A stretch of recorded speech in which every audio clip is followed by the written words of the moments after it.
It's wonderful to be with you here. Will the photographs be up? Great, thank you. So last year I went to an extraordinary startup gathering. This is the kind of thing you've all been to before. 5,000 young people gathered to brainstorm and network and do all the things which we love here in New York, California, and Austin. The thing that was remarkable about this one is it took place in Cairo, Egypt. More extraordinarily was the day before, 24 hours before that, another group, separate group of young people were gathered in Beirut, Lebanon for the same reason. Now, I think that if 10,000 young Arabs were gathered in 48 hours to discuss the Muslim Brotherhood, we'd all know about it. It would be on the front page of the New York Times. I suspect many of us in this room never heard about this, or that last year I went to 3 similar events of thousands in Saudi Arabia. Just came back from one in Dubai, because it's happening all the time, all across the Middle East and North Africa, and in Bangkok, and in Vietnam, in South Africa, Nairobi, across Latin America. What gives? Now, I can't tell you what Syria is going to look like in a year.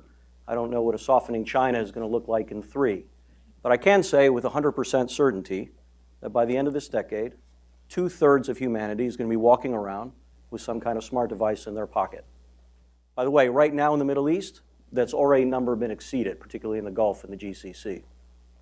Now, a lot of times when people think I talk about a smart device, doesn't really mean much. It means an ever better, ever lighter, ever flatter screens and features. But I think what they truly miss is that billions of people are going to be walking around who have got more computing capacity in their pocket than all of NASA had in 1969 to put a man on the moon. This means that a new generation that never knew otherwise has a political, economic, cultural, societal voice, but more importantly, the capabilities to implement that voice. By the billions, it means people have universal access to the world, all of human knowledge at our fingertips, essentially for free. We have unprecedented sharing of ideas and collaboration, a true sense of empowerment, which is when you see someone like you, or in your situation, or someone you aspire to be, or even just someone you connect with, and they do something that succeeds, that means you can do it and succeeds, and you're going to pass it around as well. It means less fear of centralized authority, and the ability for problems to be solved bottom up by the very people who have the greatest stake in wanting to solve them. This phenomenon is amazingly organic and self-taught. A year and a half ago, I was in Iran. Take a look at these pictures. Every course, every blog, all best practices, all connectivity is available there as it is everywhere. And everywhere, this is driving rises of middle class around the world. There is no precedence for this in history. Now, I've been spending a lot of time in the Middle East in recent years, and it is undoubtedly a tough neighborhood. But the fact is, we in the West only hear about the tough neighborhood. We only hear about this one narrative. And what I just described is often viewed at best, when it is talked about, as unimportant, trivial to the great political macroeconomic challenges of our time. But tell that to a woman who historically and culturally has been limited in opportunity. Now, how many of you can guess what is the largest viewer, albeit on a per capita basis, but the largest viewer of YouTube on the planet? That is Saudi Arabia. The largest content category that they're watching is education. The largest demographic watching are women. Tell that to a child in a classroom of 70 students, drilled in rote learning, barely able to keep up, graduating barely literate. How many of us have heard of NAFAM? It's a startup in Cairo, Egypt, which is a little bit like Khan Academy in Arabic, to help kids have supplemental education to their core in Egypt and other parts of the Arab world in writing, reading, mathematics, and so on. In 2 years of operation, over 30,000 videos have been posted, over 80 million classes have been viewed. Last week, Sook.com, the largest e-commerce player in the Arab world, was bought by Amazon for almost $700 million. Now, I can assure you that that was a lightning bolt in the ecosystem for all the obvious reasons, but it was more than that. Sook employs, in their own right, thousands of people. But more interestingly, it's also a platform for over 85,000 regional small businesses, hiring thousands of people more. And it's a flywheel, a spin-off of the next generation of startups. We in Silicon Valley call it the PayPal effect, because when PayPal got very successful, it spun off literally hundreds of other entrepreneurs. You know, people like Reid Hoffman, who founded LinkedIn, people like Elon Musk, who I think pretty much has founded everything. I feel convinced that we're going to be talking about the Sook.com effect when dozens and hundreds of young entrepreneurs kick off and do things which are very powerful. Last fall, the ride-sharing company in the Middle East called Careem was valued over $1 billion. It's bigger than Uber. It's faster growing than Uber. Likewise, it's creating thousands of jobs. And drivers feel like business owners because in Careem, they call their drivers captains. So it's a sense of pride. It's a sense of ownership in what they're doing. So get this. In Saudi Arabia is one of the fastest growing of Careem captains. Now, anyone who knows anything about Saudi Arabia knows that 10 years ago, no man would want to drive a car. But now they are entrepreneurs in a Careem world. It takes friction out of people's lives all across the way. Hundreds of thousands, likely millions this day, whether big enterprises or small craftswomen who are looking to sell their wares, are using Instagram to promote it and reaching audiences they could never reach before. And by the way, everything I've been talking about, and I'm only talking at the tip of the iceberg right now, according to The Economist, almost a third of these startups in the region are run by women, which is a much higher proportion right now than you'd see in Silicon Valley, hopefully not for long. Now, some say that technology is a plaything for the wealthy and the elite, and I want to tell you a story. Fadi Gondor is a remarkable dude. He was the founder of Aramex, which is the largest logistics company in the Middle East and Africa. Fadi also is one of the great venture capitalists in the region, is really the go-to guy for mentoring in this period that I've been describing to you overall. But he also started something called Ruwad. And Ruwad was started 10 years ago in Amman, in one of the Palestine refugee areas. And it's a community center built of and for the community where people can engage, meet with each other, learn civic discussion and dialogue, and also meet women and men who come and visit Ruwad to give ideas of things that they can do and go in many different ways. Now Ruwad is in Tripoli, Lebanon, in Cairo, Boudros, and more are coming. By the way, all the proceeds of my book, Startup Rising, I'm donating to Ruwad because it's such a remarkable thing.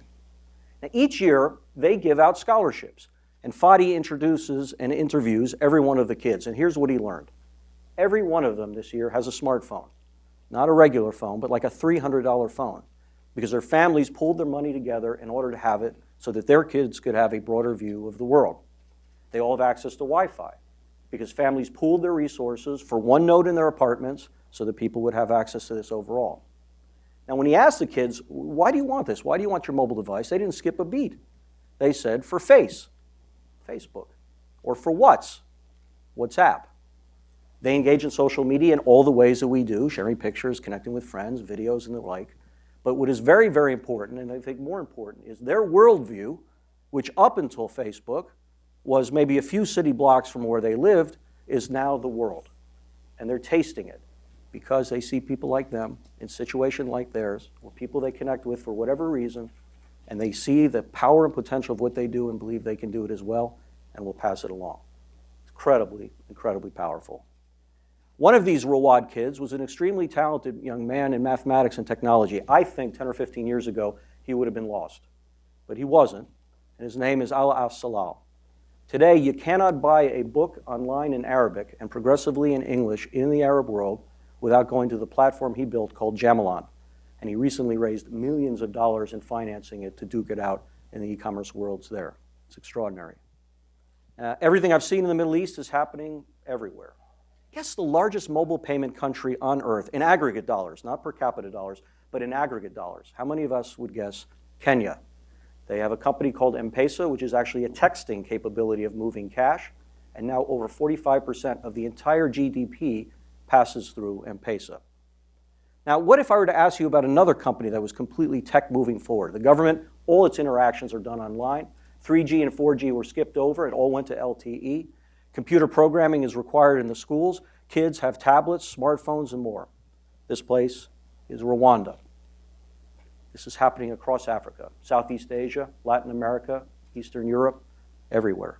And there's no going back. It is the greatest opportunity for rising societies in history. The naysayers in American politics miss all this, of course, and they miss the speed of it. They miss that we are in the infancy of new technologies to solve problems everywhere. Blockchain, genomics, AI, and more are solving enormous problems in health, education, environment, logistics, transparency of government, accountability, and more. They miss every company today is a software company. Think about it. Next time you buy a cup of coffee, the next time you look under the hood of your car, that is a software transaction now. And the skills that are required for big companies and small companies alike are all the same. The naysayers miss that every problem has a software application, therefore, to remedy and disrupt that problem. And they miss this. Change forces us to see ourselves and the world as open opportunity. No longer can my generation and older say, wait a generation to fix a problem, because the problem can be fixed now. We can act now. And it compels us to ask very central new questions. How is the next decade going to be different than the last decade? We neurologically are structured, true, to think that the next decade will be like the last decade. We like a continuum of narrative, but it never is. So what in what I'm talking about is different? What happens when we can all easily connect with each other and collaborate? What is a world where everyone can transact value, digital goods, services, music, content safely, transparently, instantly, no middlemen, billions of whom are all but unconnected today, but won't be, who are unbanked today, but soon will not be?